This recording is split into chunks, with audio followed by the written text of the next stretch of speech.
हरिओम। सनातन podcast में आपका हार्दिक स्वागत है। हम अपनी रामचरितमानस श्रृंखला को आगे बढ़ाएंगे। हरिओम।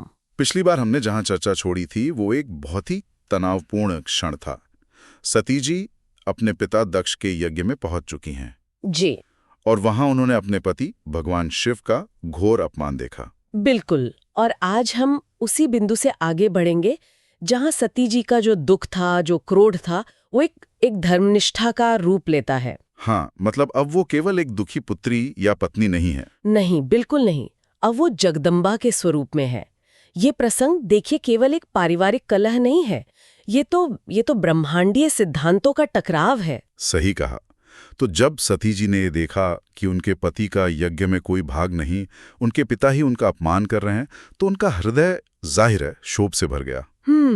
और उन्होंने उस भरी सभा को, जहां बड़े बड़े देवता और ऋषि मुनि सब बैठे थे, उनको संबोधित किया। और उनके जो शब्द थे वो किसी साधारण स्त्री के शब्द नहीं थे। उन शब्दों में एक शक्ति थी, एक भक्त का आर्तनाद था।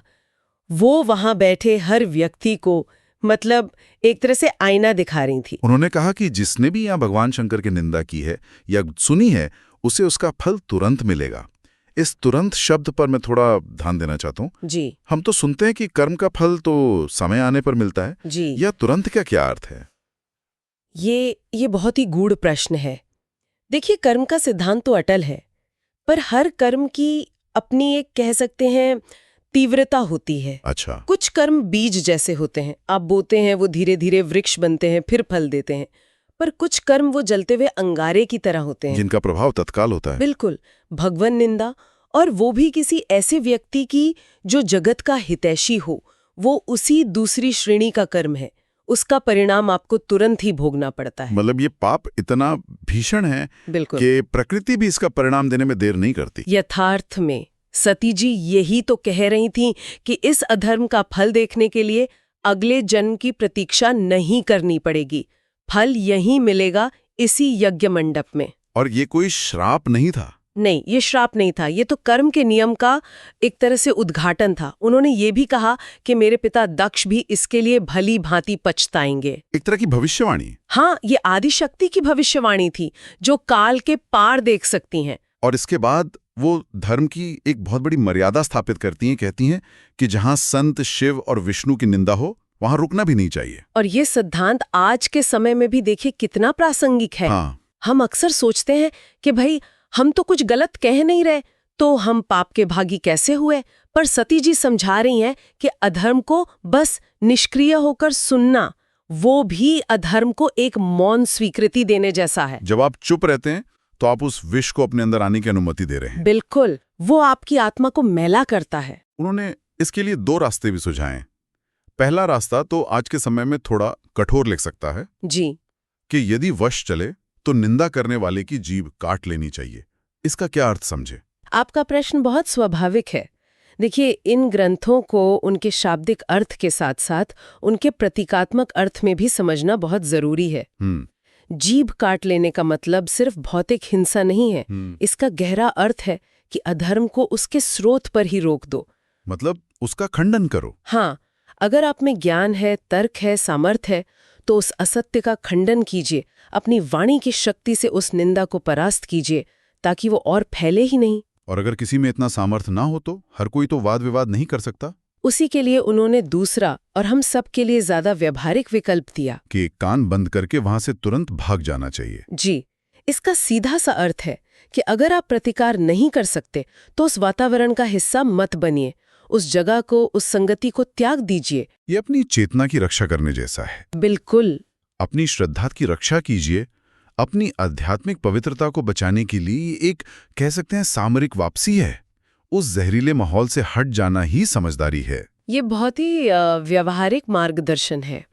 इन मर्यादाओं को बताने के बाद सती जी सीधे अपने पिता दक्ष से बात करती हैं। हाँ, और वो भगवान शिव की महिमा का बखान करती हैं और क्या अद्भुत विरोधाभास दिखाती हैं। कैसे?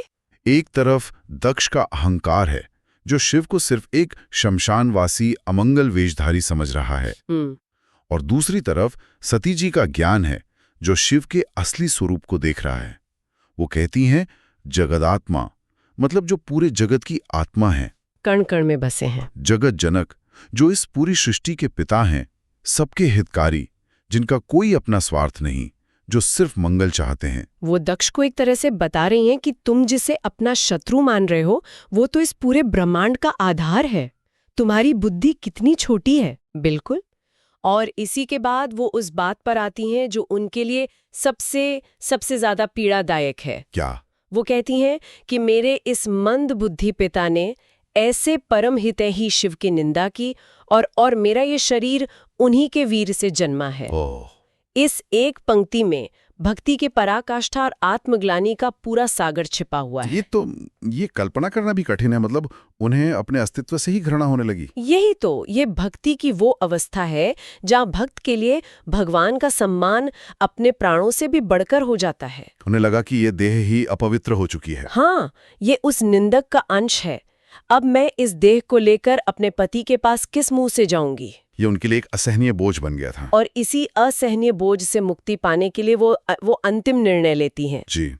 वो कहती हैं, मैं चंद्रशेखर भगवान शिव को हृदय में धारण करके इस शरीर को तुरंत त्याग दूंगी। और यहाँ भी ध्यान दीजिए, वो शिव के कितने सुंदर नामों का स्मरण कर रही हैं। चंद्र, मौली, वृषकेतु। हाँ, यानी जिनके मस्तक पर शांति का प्रतीक चंद्रमा है, जिनकी ध्वजा पर धर्म का प्रतीक वृषभ है, वो क्रोध या आवेश में शरीर नहीं त्याग रहे। तो ध्यान करते हुए। बिल्कुल। वो अपने पति के सबसे शांत, सबसे मंगलकारी स्वरूप का ध्यान करते हुए उन्हें अपने हृदय में स्थापित करके इस अपवित्र हो चुकी देह की आहुति दे रही हैं। और फिर वे योगाग्नि से अपने शरीर को भस्म कर देती हैं। ये योगाग्नि, ये सामान्य अग्नि तो नहीं होगी? नहीं, ये सामान्य अग्नि बिल्कुल नहीं है। और यह आत्महत्या तो कदापि नहीं है। इसे समझना बहुत आवश्यक है। तो ये क्या है? योगाग्नि एक यौगिक क्रिया है जिसे केवल सिद्ध योगी ही कर सकते हैं। वे अपनी इच्छा शक्ति से अपनी कुंडलिनी शक्ति को जागृत करके अपने ही शरीर के भीतर से अग्नि को प्रज्वलित करते हैं। मतलब चेतना का स्वेच्छा से शरीर का परित्याग। बिल्कुल, पूर्ण नियंत्रण के साथ। और यह इस बात का प्रमाण भी था कि वे कोई साधारण स्त्री नहीं, बल्कि स्वयं आदि शक्ति हैं, महाशक्ति हैं। तो एक तरह से उन्होंने अपने शरीर की आहुति देकर उस अधर्म यज्ञ को ही समाप्त कर दिया। आपने बिल्कुल सही समझा। वो यज्ञ देखने आई थीं, पर जब यज्ञ ही अधर्म का केंद्र बन गया तो उन्होंने अपनी देह की आहुति देकर उस यज्ञ को हमेशा के लिए भंग कर दिया। उनका देह त्याग ही उस अहंकार के यज्ञ की अंतिम और विध्वंसक पूर्णाहुति थी। और फिर तो यज्ञशाला में हाहाकार मच गया होगा। हाहाकार मच गया जब ये समाचार शिवजी तक पहुंचा होगा। उनके जो गण सती जी के साथ आए थे, उन्होंने क्या किया? सती जी का देह त्याग देखते ही शिवगण तो क्रोध से भर गए। वो यज्ञ का विध्वंस करने लगे, प्रतिशोध लेने के लिए। हाँ, अपने स्वामी के अपमान और अपनी स्वामिनी की मृत्यु का प्रतिशोध। लेकिन दक्ष ने यज्ञ की रक्षा के लिए भृगुमुनि को नियुक्त किया था।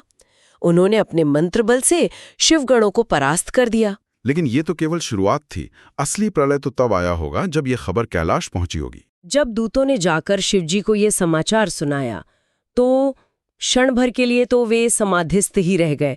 फिर जब उन्हें बोध हुआ कि उनकी सती अब नहीं रही तो उनका धैर्य टूट गया। उनका रौद्र रूप प्रकट हुआ। उनका रौद्र रूप, कहते हैं उन्होंने क्रोध में अपनी एक जटा उखाड़कर पर्वत पर दे मारी और उस जटा से एक महाभयंकर आकृति प्रकट हुई। वीरभद्र, शिव के क्रोध का साकार रूप। ये भी बड़ा रोचक है कि शिवजी स्वयं नहीं गए, उन्होंने अपने क्रोध को एक स्वरूप देकर भेजा। इसका कोई विशेष अर्थ है? बहुत गहरा अर्थ है। ये दिखाता है कि परमात्मा का न्याय अंधा या अनियंत्रित नहीं होता। शिव चाहते तो अपने तीसरे नेत्र से सब कुछ भस्म कर सकते थे, लेकिन उन्होंने वीरभद्र को भेजा जो उनके न्याय और दंड विधान का प्रतिनिधि है। वीरभद्र वहां जाकर केवल विध्वंस नहीं करते, वे न्याय करते हैं। तो उन्होंने वहां जाकर क्या किया? वीरभद्र और उनके साथ जो असंख्य गणों की सेना आई थी, उन्होंने दक्ष के यज्ञ को तहस नहस कर दिया। यज्ञ के पात्र तोड़ दिए, हवन कुंडों को अपवित्र कर दिया। पर सबसे महत्वपूर्ण बात, क्या? उन्होंने वहां मौजूद हर देवता और ऋषि को उसके अपराध के अनुसार दंड दिया। सभी को? वहां तो बड़े बड़े देवता भी थे। किसी को नहीं बख्शा गया। जिसने निंदा की थी, जिसने सुनी थी, जो अपमान पर हंसा था और जो सबसे बड़े अपराधी थे, जो समर्थ होते हुए भी मौन रहे, उन सबको दंड मिला। ये एक संदेश था कि अधर्म में भागीदार बनना भी उतना ही बड़ा अपराध है। बिल्कुल। और उस सब का मूल कारण दक्ष प्रजापति, उनका क्या हुआ? दक्ष के अहंकार का जो हश्र होना था वही हुआ। वीरभद्र ने उनका शीश उनके धड़ से अलग कर दिया। ये कथा पूरे लोकों में फैल गई, एक मिसाल बन गई कि जो शिव से द्रोह करता है उसका अंत क्या होता है। चाहे वो कितना भी बड़ा प्रजापति क्यों न हो, धर्म के विरुद्ध जाने पर उसका पतन निश्चित है। ये बहुत ही मार्मिक और शिक्षा देने वाली कथा है। इसीलिए शायद तुलसीदास जी ने भी इसे संक्षेप में कहा। हाँ, क्योंकि इसका उद्देश्य सिर्फ कहानी सुनाना नहीं है, इसके पीछे छिपे शाश्वत संदेश को हम तक पहुंचाना है। और संदेश साफ है, ईश्वर की निंदा न करो, न सुनो। अहंकार का मार्ग विनाश की ओर ही जाता है। और जो धर्म की रक्षा के लिए खड़े नहीं होते, वे भी अधर्म के भागी बन जाते हैं। बिल्कुल। इस पूरी चर्चा से मेरे मन में एक विचार आ रहा है। सती जी ने उस शरीर को त्याग दिया जी, जो एक निंदक का अंश था। ये हमें सिखाता है कि हमें भी अपने जीवन में उन सभी तत्वों का त्याग करना चाहिए जो हमें दिव्यता से, अच्छाई से दूर ले जाते हैं। बहुत ही सुंदर निष्कर्ष निकाला आपने। वो दक्ष का अंश हमारे भीतर का अहंकार हो सकता है, हमारी कोई बुरी आदत हो सकती है, हमारी नकारात्मक सोच हो सकती है, या ऐसी संगति हो सकती है जो हमें ईश्वर से विमुख करती है। सती जी का ये महात्याग हम सबके लिए एक प्रेरणा है। तो विचारणीय प्रश्न ये है कि हम अपने जीवन में ऐसे कौन से दक्ष के अंश को धारण किए हुए हैं जिसे त्यागना आवश्यक है? कौन सी ऐसी चीज है जिसे हमें अपने आत्मकल्याण के लिए ज्ञान की योगाग्नि में भस्म कर देना चाहिए? ये आत्मनिरीक्षण का प्रश्न हम अपने श्रोताओं के लिए छोड़ते हैं। सती का त्याग हमें यही सिखाता है कि सच्ची शुद्धि बाहरी नहीं, भीतरी होती है। तो हमें आशा है कि आपको हमारी आज की चर्चा पसंद आई होगी। सनातन धर्म से संबंधित ऐसी ही और चर्चाओं के लिए हमारे चैनल को अवश्य सदस्यता लें। धन्यवाद। जय श्री राम। जय श्री राम।